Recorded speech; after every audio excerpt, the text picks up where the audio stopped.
सभी पत्रकार साथियों का बहुत बहुत धन्यवाद। आप लोग आए, आज यमुनानगर आए हैं। हमें मुख्य रूप से आपको बताएं कि राज्यसभा का चुनाव है और विपक्ष के लोग ये कह रहे हैं कि हमारे पास कोई कैंडिडेट नहीं है, तो उनके लिए जनता से हमने पूछा कि भाई कैंडिडेट नहीं है तो क्या करें, तो लोग बोले भाई आप लोग चुनाव लड़ो, क्योंकि हो सकता है कि डीसीडी सीबीआई से डरते हो कोई भी लोग राज्यसभा में चुनाव ना लड़ना चाहता हो। तो मैं तो तंबू में रहता हूँ जी, मैंने सोचा मैं कहा भाई मैं लड़ लूंगा, लोगों ने कहा। तो अब जैसे ही हमने वो उम्मीदवारी तय करी तभी से अजय चौटाला साहब कह रहे हैं भाई उसके पास तो कुछ है नहीं, बेचारा है। दुष्यंत चौटाला कह रहे हैं कि भाई हम विचार करेंगे। भूपेंद्र हुड्डा जी कह रहे हैं कि भाई पहले जेजेपी के लिए आओ। तो सवाल ये है कि जब आपके पास कोई उम्मीदवार ही नहीं है, अगर कोई उम्मीदवार आता है, मतलब आपके पास दंगल में लड़ने के लिए कोई पहलवान नहीं है, तो अब कोई पहलवान आ गया या तो उस पहलवान में कमी बता दो। उम्मीदवार इसलिए हैं हम राज्यसभा सांसद के लिए कि पिछले 10 साल में, लगभग 10 ही हो जाएंगे मान लो, सबसे ज्यादा कोर्ट केस मेरे ऊपर हैं, सबसे ज्यादा तारीखें मैं भुगतता हूं, सबसे ज्यादा आंदोलन हमने किए हैं। तो इसलिए दावेदारी दिखा रहे हैं कि विपक्ष में अगर किसी ने आवाज उठाई, पिछले 10 साल का रिकॉर्ड बता रहा हूं मैं, तो भाई या तो कोई ले आओ सामने। भाई 100 करोड़ तो मेरे पास है नहीं कि भाई 100 करोड़ रुपए दे दूं मैं तो जनता से पूछ रहा हूं। और चाहे फैमिली आईडी की थी, आप लोगों को पता है बुढ़ापा पेंशन की कितनी समस्याएं आई थी, विधवा विकलांग। हमने जब आंदोलन किया था, फूफा जिंदा है, आपको पता होगा कि उसके बाद बेरोजगारों के लिए हमने जो बेरोजगारों की बारात निकाली, सीईटी हुआ, फिर वैकेंसी निकालनी पड़ी सरकार को। चाहे प्रावर की जमीन का मामला था, चाहे खेल कोटा खत्म हो गया था तो सोटा हमने ही उठाया था, चाहे एसवाइल का इशू था, कोई भी हरियाणा के जो भी इशू थे, चाहे हरियाणा पुलिस की तनख्वाह बढ़वाने का था जिसके कोई बोलता ही नहीं, हमने हर वो काम किया जो लोगों के लिए था। अब विपक्ष में कोई, या तो हम ये कह रहे हैं भाई कोई उम्मीदवार ले आओ, अब वो उम्मीदवार है नहीं तो हमारे को समर्थन दे दो। तो हमने फिर सोचा कि भाई लोगों कहते हैं कि विधायक डालते हैं वोट इसमें, तो जब विधायक वोट डालते हैं तो जनता को कहते हैं कि है ही नहीं इसमें रोल। तो जनता का रोल मैं इसलिए बता रहा हूँ कि जनता का रोल है, क्योंकि विधायकों को तो जनता ही बनाती है ना। तो आज क्योंकि मैं बीजेपी के पास तो ये जाके समर्थन नहीं कह सकता, क्योंकि मैं तो लड़ा हूं, विपक्ष से ही समर्थन मांग सकता हूं।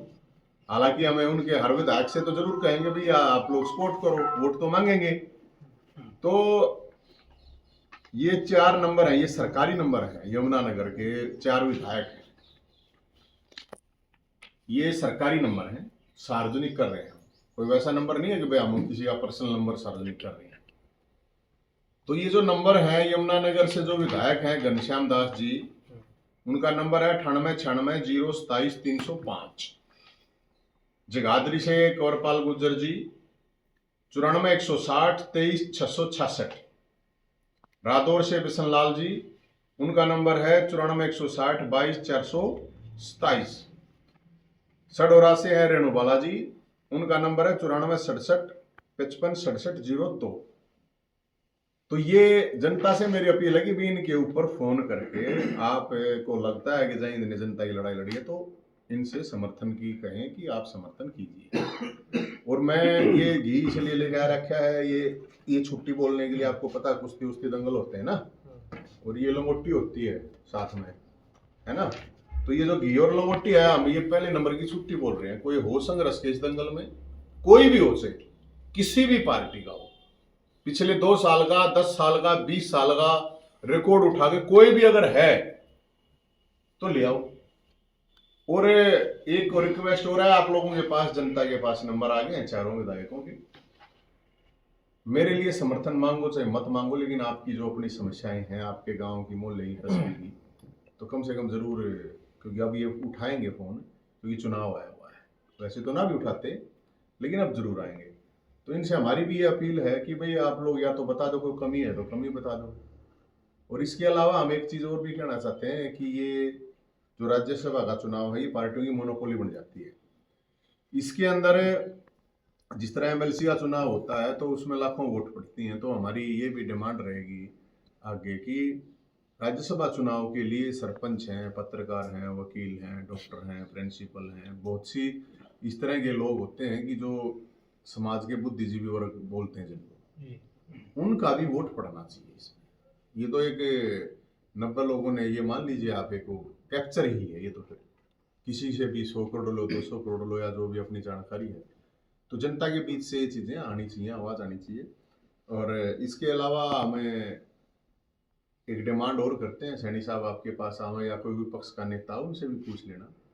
बाकी हम मुख्यमंत्री जी से ये भी डिमांड करते हैं कि जो सीईटी का इशू है, 3.5 लाख बच्चे हैं, उन 3.5 लाख बच्चों को क्वालिफाई को जो पेपर हो तो उनमें मैक्सिमम उन बच्चों को मौका दिया जाए। और अगर नहीं दिया जाता है तो वो पढ़े लिखे सर्टिफाइड क्वालिफाइड है, 10,000 रुपये महीना उनको बेरोजगारी भत्ता मिलना चाहिए। और एक चीज़ और, हमें कल था यहीं पे चंडीगढ़ में, तो मेरे से कुछ वकील मिले थे और भी लोग थे, पर बुद्ध लोग थे। आप लोगों ने देखा होगा कि हरियाणा में कुछ मुद्दे ऐसे हैं कि वो चुप पार्टियां एक बार उठाती हैं फिर चुपचाप गोल हो जाती हैं। जैसे एक मुद्दा एसवाइल का है, सुप्रीम कोर्ट डिसीजन दे चुका है लेकिन कोई नहीं बोलता।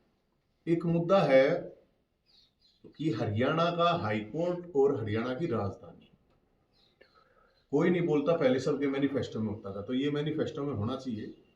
और इसकी वजह से लाखों लोग हैं, करीब मैं आपको बताऊं कि टोटल करीब 6 लाख के आसपास लोग हाई कोर्ट में हैं केस। कितनी दूर दूर से लोग आते हैं, तो हाई कोर्ट अलग, उसमें चाहे वकीलों की बात है, उनको भी इस चीज़ का बेनिफिट होगा, लोगों को भी, जनता का भी, जो न्याय नहीं मिलता। और आप लोगों को बता दूं, नए जो स्टेट बने हरियाणा के बाद भी, तो कई जगह ऐसा भी है कि 2-2 जगह पीठ है हाई कोर्ट की। अगर तब तक जब ये नहीं इस तरह की चीज होती है तो पीठ तो बनाई जा सकती है, जब दूसरे स्टेट में बन रही है। ऐसे ही राजधानियां भी 2-2 हैं स्टेट्स में, तो लोग धक्के ना खाएं। और इसके लिए हम सरकारों से, पार्टियों से, सभी से अपील करेंगे कि अपने मैनिफेस्टो में अब की बार ये चीजें डाल लें, क्योंकि ये बहुत ही जेन्युइन मुद्दा है और लाखों लोगों के रोजगार का भी इशू और परेशानी का भी इशू है। तो ये भी हमारी तरफ से एक मिलने का समय हमने मांगा था।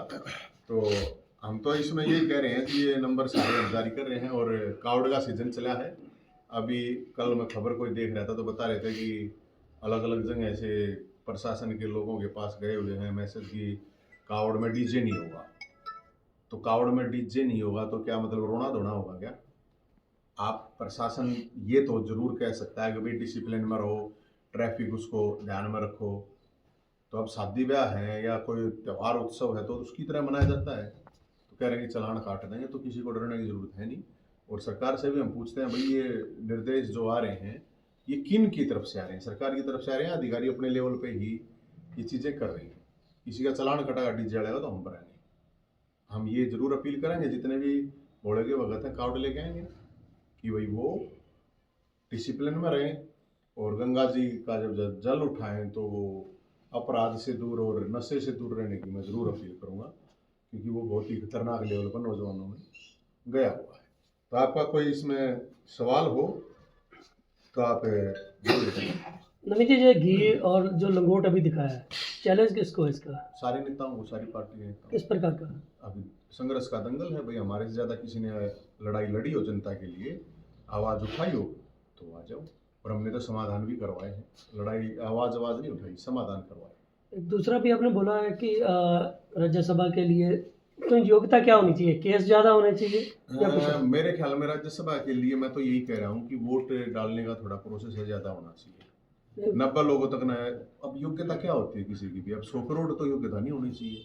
अब किसी की पर्टिकुलर परिवार से ही चलता है कि भाई हाँ एक फैमिली है राजनीति के, तो फिर तो मैं उनको ये कहूँगा कि भाई जो नए नए बच्चे राजनीति में आते हैं उनको आना नहीं चाहिए, जिसके पास 100 करोड़ नहीं है। हमारे पास तो नहीं है। नहीं, अभी आपने बोला ना कि केस भी आपके ऊपर ज़्यादा हुए। आंदोलनों के हैं, कोई लड़की छेड़ने का केस नहीं है, कोई भाई चोरी चकारी का, बेईमानी का कोई केस नहीं है, आंदोलनों के हैं।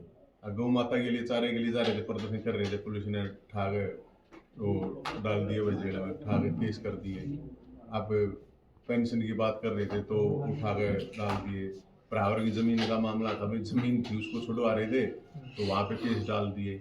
जो सारे केस हैं वो सारे आंदोलनों के केस। मतलब केस की महत्वता है इनमें। केस तो तभी होगा भाई साहब आंदोलन का, तो जब आप सड़क पे उतरे घर बैठे तो कोई केस करेगा नहीं। सर किन पार्टियों का समर्थन मिल रहा है आपको अभी तो राज्यसभा मेरे में? को एक निर्दलीय विधायक है महम बलराज जी, उन्होंने दिया है समर्थन। कांग्रेस का भी कह रहे हैं कि कांग्रेस भी समर्थन कर रही है। नहीं, मेरे को तो कोई नहीं कर रहा, अभी तक तो किया नहीं। अभी तक तो हम अपील कर रहे हैं और 21 तारीख को हमारी मीटिंग है, उस मीटिंग में बुला के जो भी स्तरीय साथी हैं उनको बुलाएंगे और उस दिन वो करेंगे। बाकी हमने तो नंबर सार्वजनिक कर दिए हैं सबके, जितने भी विधायक हैं सबके सार्वजनिक कर दिए। आप लोगों के पास भी अभी 1 घंटे बाद PDF में भी आ जाएगा, वैसे भी आपके पास भी आ जाएगा।